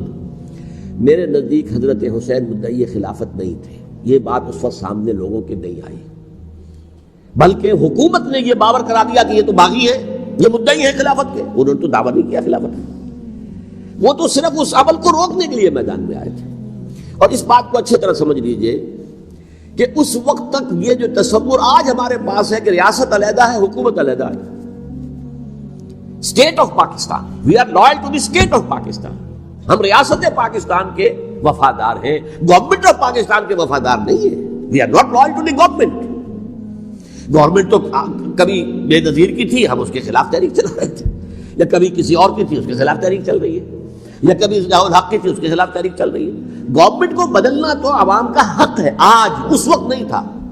اس وقت ریاست اور حکومت کا کوئی فرق نہیں تھا. لہذا جو حکومت سے اختلاف کرے گویا کہ باغی ہے. یہ ہے اصل میں وہ پیچیدہ مسئلہ کہ کیوں کسی مفتی نے فتویٰ دے دیا. اس لیے کہ اس وقت تک ریاست اور حکومت کا فرق واضح نہیں تھا دنیا پر. یہ تو ابھی کوئی 100-150 سال کی بات ہے کہ آج ہمارا جو پولیٹیکل سائنس کا ایولیوشن ہوا ہے وہ اس اسٹیج تک پہنچ گیا ہے کہ اسٹیٹ علیحدہ ہے، حکومت علیحدہ ہے. حکومت تو اسٹیٹ کے 3 آرگنز میں سے ایک آرگن ہے. ایڈمنسٹریشن حکومت کی ہے، جوڈیشری ہے اور لیجسلیچر ہے. 3 آرگنز ہیں بڑے بڑے، ان میں سے ایک ہے. تو حکومت کو بدلنا تو عوام کا حق ہے، چاہے وہ ووٹ کے ذریعے بدلے چاہے ایجیٹیشن. اگر پرامن ایجیٹیشن ہے اس سے حکومت کو بدلنے کا حق حاصل ہے دستوری طور پر ہر اعتبار سے. اس وقت یہ نہیں تھا. لہذا صورتحال یہ بن گئی کہ حکومت وقت نے باور کرا دیا مسلمانوں کو. ورنہ سوچئے نواسۂ رسول کو قتل کرنا کوئی آسان کام تھا؟ آخر سب کلمہ گو تھے کہ نہیں تھے؟ کلمہ گو تو تھے نا، اور حضور سے عقیدت اور محبت میں کمی. لیکن یہ کہ فتویٰ اگر ایک بہت بڑے مفتی کا، جو کہ حضرت علامہ ڈاکٹر قلب صادق صاحب نے فرمایا، مجھے اس مفتی کا نام بھی معلوم نہیں، کہ ایک مفتی ہی کا فتویٰ تھا وہ، جس کے بنا پر اب ان لوگوں نے حضرت حسین کو قتل کیا. اور یہی وجہ ہے کہ انہوں نے پھر خیموں کو بھی آگ لگا دی. وائی؟ حالانکہ دیکھیے اگر دشمنی کا انتقام ہوتا تو حضرت علی بن حسین جو بیمار تھے، جو بعد میں زین العابدین رحمۃ اللہ علیہ کے نام سے پھر یہ اہل تشیع کے چوتھے امام معصوم ہیں، حضرت علی، حضرت حسن، حضرت حسین اور پھر حضرت علی بن حسین زین العابدین رحمۃ اللہ علیہ، کیا ان کو بھی قتل کرتے تھے؟ حضرت حسین کی نسل ہی ختم ہو جاتی، لیکن نہیں کیا. آگ کیوں لگائی؟ آگ اس لیے لگائی کہ وہ جو ڈاکومنٹری پروف ہے ہماری غداری کا یزید کے خلاف حضرت حسین کو جو ہم نے دعوت دی، وہ جو ڈاکومنٹری پروف خطوط کی شکل میں موجود ہے وہ ختم ہو جائے، ڈسٹرائے ہو جائے. اس کے لیے انہوں نے خیموں میں آگ لگائی.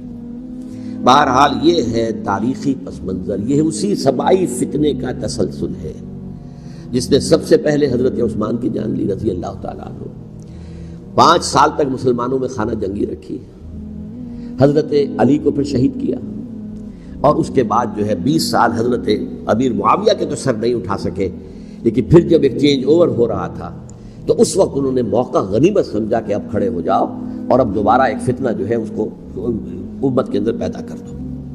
اچھا، اس معاملے میں ایک بات جو میں نے وہاں کہی کہ ہمارے ہاں شاعرانہ جو مبالغہ آمیزی ہے، یہ میری گفتگو کا حصہ انہوں نے حذف کر دیا ہے. اور میں نے ایک سنی شاعر، بہت بڑے عالم، جن کے حوالے سے آج بھی میری تقریر ہوگی خالق دینہ ہال میں، مولانا محمد علی جوہر کے ایک شعر کے حوالے سے کہا کہ قتل حسین اصل میں مرگ یزید ہے، اسلام زندہ ہوتا ہے ہر کربلا کے بعد. میں نے کہا بالکل محمل شعر ہے، اسلام مرا ہی نہیں تھا، زندہ ہونے کا کیا سوال. اور اگر کسی درجے میں مزمحل یا زخمی ہوا تھا تو وہ تو رہا، کربلا کے بعد بھی رہا، یزید کی حکومت بھی رہی، بنو امیہ کی حکومت بھی چلی، کوئی تبدیلی تو نہیں آئی. یہ کیا کہہ رہے ہیں؟ اسلام زندہ ہوتا ہے کربلا کے بعد. میں نے کہا اسلام مرا نہیں تھا. جیسے میں نے یہ کہا کہ ملوکیت جو ہے وہ اب خط شروع نہیں ہوئی، ملوکیت تو 20 برس پہلے شروع ہو چکی تھی حضرت امیر معاویہ کے. لیکن ظاہر بات ہے کہ حضرت حسن نے، حضرت حسین نے اس کو قبول کیا، اور حضرت حسین نے تو پھر 10 سال تک ولی عہدی جو تھی چاہے بیعت نہیں کی لیکن اس کے خلاف میدان میں آ کر چیلنج تو نہیں کیا. اس اعتبار سے یہ معاملہ جو ہے اسلام زندہ ہوتا ہے کربلا کے بعد، یہ بے تکی بات ہے. ہاں حضرت شاہ اسماعیل شہید رحمۃ اللہ علیہ کی اگر میں تشبیہ کو، تمثیل کو سامنے رکھوں تو اسلام کی عمارت 6 منزلہ ہے، 6ٹھی منزل ٹاپ کی وہ گر گئی، 5 منزلیں انٹیکٹ تھیں، اسلام مرا نہیں تھا. عدالت میں شریعت کے مطابق فیصلے ہو رہے تھے، قاضی تھے، مفتی تھے، شریعت نافذ تھی، اسلام کہاں مرا تھا؟ جبکہ خود کہہ رہے ہیں علامہ کلب صادق کے ایک مفتی کے فتوے سے حضرت حسین کو قتل کیا گیا. اب وہ مفتی کی رائے، اس کی بدنیتی ہو، جو بھی ہو وہ جانے، اللہ جانے، لیکن عام مسلمان کیا کریں؟ اس پہلو سے اسلام مرا نہیں تھا. ہاں ایک منزل گر گئی تھی، وہ گری رہی، 1000 برس تک گری رہی، یہاں تک کہ آ کر مغربی امپیریلزم نے اس کے گرایا، ملوکیت کا معاملہ ختم کیا، اور وہ جبرین ملوکیت دوسری آ گئی. ورنہ وہی بادشاہی چلی ہے، بلکہ دور بنو امیہ میں وہ بادشاہی پوری طرح اس نے بالوں پر نہیں نکالے تھے، اصل بالوں پر تو اس نے نکالے ہیں دور بنو عباس میں آ کر. اور پھر سلاطین جو ہے ترک، جو ترک خلفاء ہیں، ان کا بھی بادشاہت تھی، اور کیا تھا، وہ خلافت تو نہیں تھی.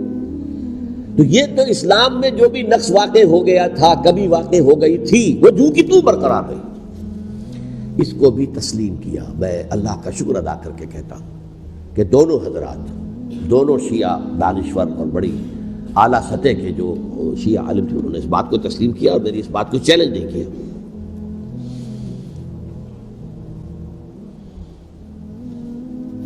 اصل میں تیسری بات میں نے یہ کہی کہ دیکھیے حضرت حسین رضی اللہ تعالی عنہ کی اس شہادت کے بعد، اس کے بعد واقعہ حرہ بھی ہوا، جو واقعہ کربلا سے بھی بعض اعتبارات سے زیادہ بھیانک اور زیادہ گھناؤنا واقعہ بنو امیہ کی تاریخ ہے، جس کو لوگ جانتے ہی نہیں. مدینہ کے کچھ لوگوں نے بغاوت کی اور انہوں نے اس کے خلاف فوج بھیجی، اور فوج کو جب مدینہ فتح کر دیا 3 دن کے لیے حلال کر دیا، جو چاہو کرو، یہاں جسے چاہو مارو، جسے چاہو لوٹو، جس کا گھر چاہو برباد کرو، جس عورت کو چاہو ریپ کرو. اور یہ مدینہ النبی کے اندر ہوا. تو کاٹ کھانے والی ملوکیت کے اندر بہت سے واقعات ہوئے. عبداللہ ابن زبیر کھڑے ہوئے، انہوں نے حکومت قائم کی تھی، لیکن یہ کہ وہ تو 6 سال کے لیے کامیاب بھی رہے، ایک حکومت قائم کی، بنو امیہ کے ہاتھ پر بیعت نہیں کی، بالآخر ان کی حکومت بھی ختم ہو گئی. پھر حضرت زید کھڑے ہوئے، انہوں نے بغاوت کی، وہ بھی ناکام رہ گئے. پھر بنو عباس میں کھڑے ہوئے حضرت نفس زکیہ، حضرت حسن رضی اللہ تعالیٰ عنہ کی اولاد میں سے، وہ بھی ناکام ہو گئے، شہید ہو گئے. پھر یہ سمجھ لیا گیا کہ اب یہ جہاں تک 6ٹھی منزل ہے وہ تو دوبارہ تعمیر نہیں ہو سکتی. یہ تو جس کی لاٹھی اس کی بھینس، جس کے پاس طاقت ہوگی اس کی حکومت ہوگی، جس کا قبیلہ زیادہ قوی ہوگا، جس قبیلے میں زیادہ عصبیت ہوگی، مضبوط ہوگا، متحد ہوگا، طاقتور ہوگا، اسی کی حکومت ہوگی. البتہ اس کے نیچے لوگوں کے اخلاق کی اصلاح کرو. صوفیاء کرام نے وہ کام اپنے ذمے لیا، اور بالکل وہی کام ہے کہ جو ائمہ اہل بیت کرتے رہے. حضرت حسن کی اولاد میں پھر حضرت علی بن حسین رضی اللہ تعالی، حضرت حسین کی اولاد میں پھر امام محمد باقر، امام محمد جعفر صادق، اور اس کے بعد بھی 5 اور، کسی نے بغاوت نہیں کی. جیسے علماء کرام کام کر رہے تھے اور جیسے صوفیاء کرام کام کر رہے تھے، ایسے ہی وہ مسلمانوں کی علمی تربیت، روحانی تربیت و تزکیہ کر رہے تھے. کسی نے حکومت کو چیلنج نہیں کیا. نوٹ کر لیجیے اس بات کو. حضرت علی نے بھی چیلنج نہیں کیا تھا، حضرت حسن نے چیلنج نہیں کیا، خود صلح کر لی. تو ائمہ اہل بیت جو 12 یہ گنتے ہیں، جن میں سے آخری جو ہے حضرت مہدی کو تو ابھی ظاہر ہونا ہے، ان کے عقیدے کے مطابق وہ روح پوش ہیں، وہ ظاہر ہوں گے. لیکن 11 حضرات کے بارے میں یہ کہ حضرت حسین کے سوا کسی نے بھی چیلنج نہیں کیا ملک کے نظام میں. اور حضرت حسین نے بھی اس مغالطے پر کیا کہ کوفی ساتھ دیں گے، اور یہ موقع ہے کہ یہ جو 6ٹھی منزل اسلام کی گر گئی ہے اسے دوبارہ تعمیر کر دیا جائے. انہوں نے خلافت کا دعویٰ نہیں کیا تھا، یہ انہیں عوام کو مغالطے میں مبتلا کیا گیا کہ یہ خلافت کا مدعی ہو کر سامنے آیا. جیسا کہ میں نے آپ سے کہا تھا، امیر معاویہ نے حضرت علی کے عہد خلافت میں کبھی خلافت کا دعویٰ نہیں کیا، مدعی خلافت نہیں تھے وہ. وہ تو یہ کہتے تھے کہ قاتلان حسین جو ہے قاتلان عثمان کو سزا دو، قصاص دو، بس۔ اسی طرح حضرت حسین نے بھی، اب دیکھیے اس ضمن میں اس میں کوئی شک نہیں ہے، حضرت حسین رضی اللہ تعالی عنہ کی جو شہادت ہوئی ہے اور ان کے ساتھیوں کی، اعزاء و اقارب کی، تاریخ انسانی میں یہ عزم، ہمت، شجاعت، مثابرت، صبر، استقلال، استقامت، اس کی بہت روشن مثال ہے، بہت روشن مثال ہے، بہت روشن مثال ہے۔ لیکن اس سے تاریخ کی رفتار پر کوئی اثر نہیں پڑا۔ وہ جو ملوکیت آ گئی تھی وہ اور گہری سے گہری ہوتی چلی گئی۔ واقعہ کربلا کے بعد تو واقعہ ہر رہا ہوا میں نے گنوا دیا، اس سے زیادہ تو میرے خیال میں کہ اور ہمارے لیے لائق شرم جو ہے کوئی واقعہ ہے ہی نہیں اس پہلو سے۔ لیکن حضرت حسین کا ایک، اب ان کو یہ کہ میں مطلب یہ کہ اگر میں ان کے ہاتھ پر بیعت کر لیتا ہوں جو کہ اس وقت سامنے موجود تھے کہ یزید کی بیعت تمہارے ہاتھ پر کرتا ہوں، تو گویا کہ اپنے آپ کو سرنڈر کر دیتے۔ وہی خطرہ جو امیر معاویہ کو تھا کہ مجھے وہ تو پہنچنے بھی نہیں دیں گے علی تک رضی اللہ تعالیٰ عنہ اور مجھے پہلے ہی شہید کر دیں گے، یہی خطرہ حسین کو تھا رضی اللہ تعالیٰ عنہ کہ مجھے یزید تک پہنچنے نہیں دیں گے، پہلے قتل کر دیں گے۔ اور ویسے بھی یہ ایک شرافت، مروت اور حمیت اور غیرت اور عزت نفس کا تقاضا بھی تھا کہ بھائی معاملہ ہے یزید کا، میرا مجھے وہاں جانے دو، اللہ اللہ خیر سے، یو کین اسکورٹ می، میرے دائیں بائیں چلو تاکہ میں کہیں اور بھاگ نہ جاؤں تمہارے خیال میں، مجھے وہاں پہنچا دو، میں وہاں پہ جا کے اس سے معاملہ کر لوں۔ لیکن انہوں نے قتل کیا، اصل قاتلان کوفی، وہی سبائی۔ البتہ یہ ہے کہ اس واقعے کی جو یادگار ہے اس میں کوئی شک نہیں ہے کہ اس نے مسلمانوں میں سے ایک گروہ کے دل میں قربانی اور شہادت کا جذبہ بہت پیدا کیا، اس میں کوئی شک نہیں۔ اور جس طریقے سے کہ عاشورہ محرم میں یاد منائی جاتی ہے، جس طریقے سے اس نے اہل تشیع کے اندر قربانی کا جذبہ بے انتہا پیدا کر دیا، اگرچہ وہ جذبہ بروئے کار نہیں آتا، اس لیے کہ ان کے ہاں یہ عقیدہ ہے، یہ طے ہے کہ جب تک حضرت مہدی ظاہر نہیں ہوں گے ہم کسی کے خلاف بغاوت نہیں کریں گے۔ یہ پوری تاریخ میں ان کا معاملہ رہا، تمام جو ہے ائمہ اہل بیت کا معاملہ رہا، جب تک مہدی نہیں آتے keep sitting and keep waiting, wait and see, that's آل۔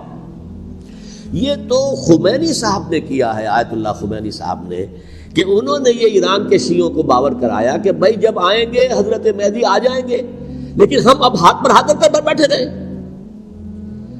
باطل کو چیلنج بھی نہ کریں، ہمیں کچھ تو کرنا چاہیے، وہ ہاتھ پاؤں ہلانے چاہیے اور کچھ نہیں تو مہدی کا راستہ جو ہے صاف کرنا چاہیے، تمہید کرنی چاہیے، ان کے راستہ ہموار کیا جائے۔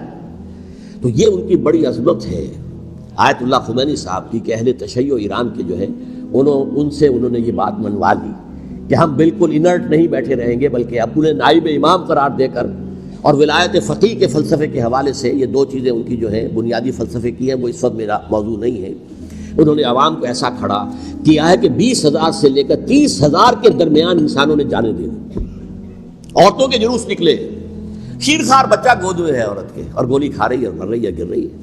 اب سوچئے زندگی کتنی عزیز ہوتی ہے، اور شیرخوار بچے کے لیے ماں کی جو زندگی ہے اس ماں کو اپنی زندگی کتنی عزیز تر ہوگی کہ اپنے لیے نہیں تو اس بچے کے لیے مجھے جینا ہے، لیکن نہیں، گولیاں کھائیں اور گری۔ یہ جذبہ انہی میں ہے۔ واقعہ یہ ہے کہ اہل سنت کے اندر یہ جذبہ نہ ہونے کے برابر ہے، یہ میں واشگاف الفاظ میں کہہ رہا ہوں۔ پورے عالم اسلام میں صرف شیعہ ایران ایسا نکلا ہے کہ جس نے بادشاہت کا خاتمہ کیا، باقی سعودی عرب میں بادشاہت بیٹھی ہوئی ہے، ڈٹ کر بیٹھی ہوئی، اربوں ڈالر کا ایک ایک محل بنتا ہے ان بادشاہوں کا، اور سنی سن ہے، سن، کوئی حرکت نہیں۔ وہ تو اب جو حرکت ہو رہی ہے وہ اینٹی امریکن حرکت ہے جو ہو رہی ہے، وہ در حقیقت وہ مسئلہ بالکل دوسرا ہے جو اس وقت ہو رہا ہے، لیکن یہ کہ عالم اسلام میں کوئی تحریک ایسے نہیں اٹھی۔ یہ اہل تشیع میں ہے جو بالکل استثنائی بات ہے کہ انہوں نے جو ہے ایک ایسا بادشاہ جس کو کہا جاتا تھا کہ اس کا جو اسلحہ خانہ ہے وہ ایشیا میں سب سے بڑا اسلحہ خانہ ہے، جو 2500 سالہ پرانی جو ایک عظمت تھی ایران کی اس کو دوبارہ تازہ اور زندہ کرنا چاہتا تھا، 2500 سالہ برسی اس نے منائی تھی، اس کے لیے ایک شہر آباد کیا تھا کہ خسرو یا سائرس یا ذوالقرنین قرآن مجید کی اصطلاح میں اس کی یادگار بنائی تھی، اور وہ سوچ رہا تھا کہ وہی عظمت دوبارہ ایران کی ہوگی جو کہ خسرو کے زمانے میں تھی۔ جس کا قرآن مجید میں سورہ کہف کے اندر ذکر ہے، مشرقی فتوحات، مغربی فتوحات، شمالی فتوحات، تو وہ بادشاہ جو اس کو بھاگنا پڑا ہوا قربانی کی وجہ سے۔ تو یہ جو ہے واقعہ کربلا نے، اس میں کوئی شک نہیں ہے کہ ایک ایسی مشعل روشن کی ہے جس کو کہ ہر شخص کو دیکھنا چاہیے۔ یہ بھی انسان، جیسے کہ اقبال نے ایک شعر کہا تھا غالب کے لیے، فکر انسان پر تیری ہستی سے یہ روشن ہوا ہے، پرے مرغ تخیل کی رسائی تاک ہو جا۔ تو فکر انسان پر حضرت حسین کی قربانی سے یہ واضح ہوا ہے کہ انسان کس حد تک جا سکتا ہے قربانی دینے کے لیے اپنے کسی مقصد کے لیے۔ مقصد ان کا جو تھا، میں نے اسی لیے آیت پڑھی تھی، معاذ اللہ ثم معاذ اللہ۔ میں ایک آخری بات جو کہہ رہا ہوں وہ نوٹ کر لیجئے، ایک خاص انتہائی نقطۂ نظر کے عام کیے جانے کی وجہ سے سنیوں میں بھی ایک انتہائی رد عمل پیدا ہوا ہے، ایکسٹریم رائٹسٹ سنی۔ اگر ایک طرف سے حملہ کیا گیا ہے حضرت عثمان کی نیت پر، ان کو خیانت کا الزام لگایا گیا، ان پر اقربا پروری کا الزام لگایا گیا، حضرت ابو موسیٰ اشعری پر خیانت اور غداری کا الزام لگایا گیا، یہ ساری چیزیں اگر صحابہ کرام کے اوپر ہوئی ہیں، امیر معاویہ پر، امیر اور عمرو بن العاص پر، تو جواب میں کچھ لوگ کھڑے ہو گئے۔ حضرت علی وہ اقتدار کے طالب تھے، معاذ اللہ ثم معاذ اللہ ثم معاذ اللہ۔ یہ اہل سنت کا موقف نہیں ہے۔ حضرت حسین اقتدار کے طالب تھے، ہرگز نہیں، ہرگز نہیں، ہرگز نہیں۔ وہی اصول جو میں نے بتایا تھا سب کے لیے لاگو رہے گا، وہ امیر معاویہ کے لیے ہے تو حضرت علی کے لیے بھی ہے، حضرت حسین کے لیے بھی ہے۔ یہ نیک نیت ہے، آپ ان کی کسی رائے سے اختلاف کر سکتے ہیں لیکن ان کی نیت پر حملہ نہیں کریں گے۔ نیت پر حملہ کریں گے آپ کا ایمان بالرسالت جو ہے وہ مجروح ہو جاتا۔ یہ رسول کے ساتھ بھی، رسول نے ان کا تزکیہ کیا، یتلو علیہم آیاتہ ویزکیہم، اس کا سارا عمل محمد کا کیا ہوا صلی اللہ علیہ وسلم۔ تو صحابی کے معاملے میں یہ ہمارے ہاں ان کو اہل سنت جو ہیں، جو معتدل مزاج کے، اکثریت ان کی، یہ تو چند لوگ ہیں، ذرا قلم چلا لیتے ہیں تو ان کی بہت سی کچھ چھوٹی چھوٹی کتابیں بھی شائع ہو گئی ہیں بہت، لیکن انہیں اہل سنت نے قرار دیا ناسبی یا خارجی۔ جیسے خوارج نے کہا تھا حضرت علی بھی کافر ہیں اور حضرت ابی معاویہ بھی کافر ہیں، حضرت عمرو بن العاص بھی کافر ہیں، معاذ اللہ ثم معاذ اللہ۔ ایسے ہی کچھ لوگ حضرت حسین پر بھی الزام لگاتے ہیں کہ اقتدار کی ہوس اور طلب کے اندر انہوں نے یہ سارا سفر کیا تھا، اور بس یہ ہے کہ وہ جو بازی تھی وہ ہار گئے۔ اللہ اللہ خیر صلی اللہ، اس سے آگے کیا ہے معاملہ؟ نہیں، معاذ اللہ ثم معاذ اللہ۔ اسی لیے میں نے آیت آج جو پڑھی تھی ایک اور جو بہت بظاہر آپ کو معلوم ہوئی ہوگی، غیر متعلق ہے میرے آج کے عنوان سے، تلک الدار الآخرۃ نجعلھا للذین لا یریدون علوا فی الارض ولا فسادا۔ یہ سورہ قصص کے آخری آیات میں سے، دیکھو یہ آخرت کا گھر جو ہے وہ ہم خاص کر دیں گے ان لوگوں کے لیے جو اس زمین میں اپنے اقتدار کے طالب نہیں ہوتے۔ زمین میں اقتدار کے طالب ہوگے فساد ہو جائے گا، تم بھی طالب میں بھی طالب، جھگڑا ہوگا، لڑائی ہوگی، دنگا ہوگا، فساد ہوگا۔ تلک الدار الآخرۃ نجعلھا للذین لا یریدون علوا فی الارض ولا فسادا۔ جو لوگ زمین میں اپنے اقتدار کے طالب اور اس کے نتیجے میں فساد پیدا کرنے والے نہیں ہیں، ان کے لیے ہم نے آخرت کا گھر خاص کیا ہے۔ والعاقبۃ للمتقین، اور عاقبت جو ہے، انجام کار، آخرت جو ہے وہ تو متقیوں کے لیے ہے۔ اسی میں آئیں گے سب صحابہ کرام، خواہ وہ حضرت علی ہے رضی اللہ تعالیٰ عنہ، اور خواہ وہ حضرت امیر معاویہ ہیں، حضرت عثمان ہیں رضی اللہ تعالیٰ عنہ، خواہ حضرت حسن ہے، حضرت حسین ہے رضی اللہ تعالیٰ عنہ، خواہ عبداللہ ابن زبیر ہے، خواہ عبداللہ ابن عباس ہے، خواہ عبداللہ ابن عمر ہے رضی اللہ تعالیٰ عنہم اجمعین۔ اس اصول کو سامنے رکھ کر اختلاف آپ کر سکتے ہیں کسی سے بھی، لیکن کسی کی نیت پر حملہ کریں گے تو اصل میں آپ کا ایمان بالرسالت مجروح ہو جائے گا۔ علی کو نبی اکرم صلی اللہ علیہ وسلم نے اپنا نائب بنا کر چھوڑا تھا جب غزوہ تبوک میں جا رہے تھے مدینے میں۔ حضرت علی نے کہا کہ مجھے آپ عورتوں کے ساتھ بٹھا کے جا رہے ہیں۔ فرمایا تمہارا مقام میرے ساتھ وہی ہے جو موسیٰ کے ساتھ ہارون کا تھا۔ ہارون کو چھوڑ کر گئے تھے نا یہودیوں کے پاس جب گئے تھے تورات لینے کے لیے، تو تمہارا وہی مقام ہے میرے ساتھ۔ تو یہ حضرت علی ہے رضی اللہ، ان کے بارے میں میرا، ان کی کیا عظمت میری نگاہ میں۔ تو یہ 3 کتابچے ہیں، مجھے نہیں معلوم تیسرا یہاں ہے یا نہیں ہے، بہرحال آپ لوگوں کو ریکمینڈ کر رہا ہوں کہ ان کا مطالعہ کریں۔ اب یہ کہ آخری بات یہ ہے کہ اصل ہمارے کرنے کا کام کیا ہے۔ دیکھیے کیوں نہیں کیا کسی نے بھی خروج کا معاملہ میں واضح کر چکا ہوں، بغاوت نہیں کی، کیوں؟ ایک تو ریاست اور حکومت میں فرق نہیں تھا، ذرا کھڑا ہو اور وہ باغی قرار پائیں گے، واجب القتل ہو جائیں گے۔ فتوے کی زد میں آ جائے.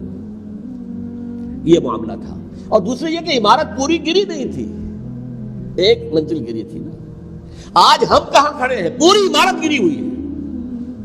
نہ شرعی عدالتیں ہیں، نہ شرعی فیصلے ہیں، نہ احکام الہی نافذ ہے، نہ حدود اور قصاص کے معاملات ہیں، کچھ بھی نہیں. ہمارا فرض کیا ہے؟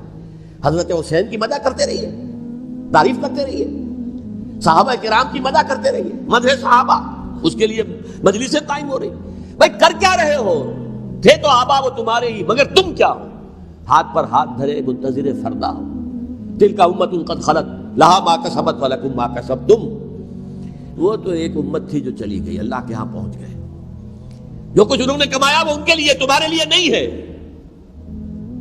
تمہارے لیے وہ ہوگا جو تم کماؤ گے. ہمارے لیے راستہ اب یہی ہے کہ خلافت راشدہ کے مکمل نظام کو اثر نو قائم کرنے کے لیے منہج انقلاب نبوی کو اختیار کریں. میری کتاب اس پر، کیسٹس اس پر، آڈیو کیسٹس، ویڈیو کیسٹس، سی ڈیز، نہ معلوم ڈی وی ڈی، سب کچھ موجود. سیرت النبی پر تو میں عرض کر چکا ہوں. فلسفہ سیرت النبی سمجھنا ہے تو میری کتاب پڑھیے، ورنہ سیرت النبی آپ پڑھ لیں گے، واقعات معلوم ہو جائیں گے. فلسفہ سیرت سامنے نہیں آئے، اس کا آپ مطالعہ کریں گے میری کتاب سے. اور دوسرے یہ کہ یہ خلافت قائم کرنے کے لیے جو جد و جہد ہم کر رہے ہیں، تحریک خلافت پاکستان جس کا میں داعی ہوں ادنا سا، وہ تنظیم نہیں ہے، میں اس کا امیر نہیں، وہ ایک تحریک ہے. جیسے تحریک پاکستان کہلاتی تھی، جس کی تنظیم تھی مسلم لیگ، پارٹی کا نام مسلم لیگ تھا، لیکن تحریک پاکستان. اس طرح تحریک خلافت پاکستان وہ ہم نے چلائی ہے تنظیم اسلامی کے تحت. یہ خلافت جب پہلی چلی تھی آج سے 84 سال قبل، نومبر 1921 میں خالد دینا ہال میں وہ مقدمہ چلا تھا، جس کے نتیجے میں بڑے بڑے جو لیڈر تھے ہمارے، مولانا محمد علی جوہر اور مولانا حسین المدنی اور مولانا ابوالکلام آزاد، ان سب کو 2 سال کی قید کی سزا سنائی گئی تھی. بغاوت، مقدمہ بغاوت، یہ خالد دینا ہال. اسی میں سن 91 یا 92 میں نے 3 دن تقریریں کی تھیں، جن میں آج سے پھر میں 3 تقریریں کرنے والا ہوں. ایک آج شام کو، ایک کل شام کو رات 9 بجے، آج بھی کل بھی، ایک پرسوں اتوار کی صبح کو 10 بجے ہے کیا 11 بجے.